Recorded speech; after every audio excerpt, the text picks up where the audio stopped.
Maayo po na hapon sa inyo tanan. Adi na po ang resulta sa naton pakulog. Pakulog sa lawas. Adi na. Naibabaw na po natin yung yung min pump natin. Tara, tingnan natin yung sitwasyon.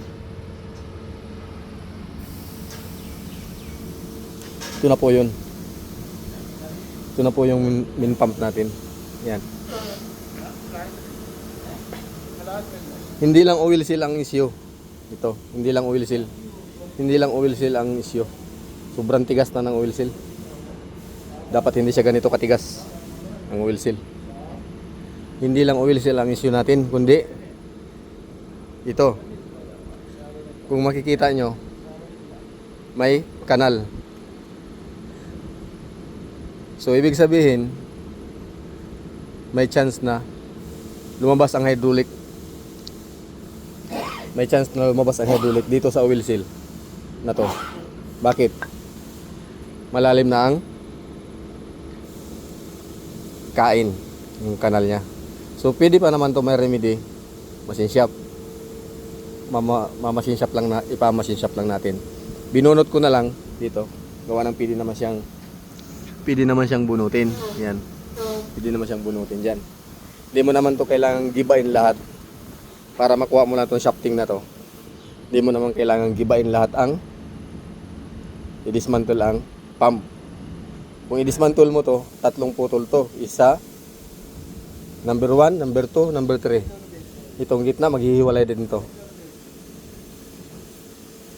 1, 2, 3, takip. Yun. So, pwede siyang bunutin. Hindi siya kailangan paghiwa-hiwalayin yung main pump, yung pump natin. Gawa ng marami ang trabaho at may madadamage tayo na matino ang kondisyon.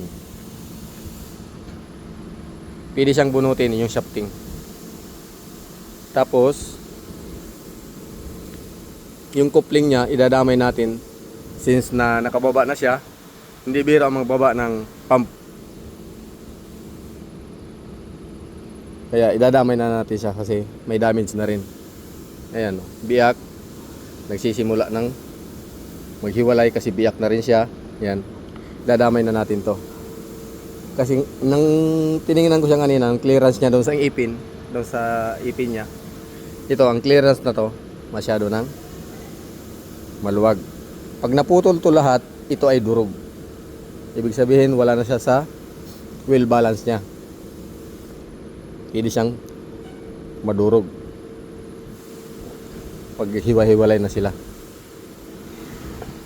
Damay natin yung coupling, machine shop, oil seal, ito, at saka o-ring.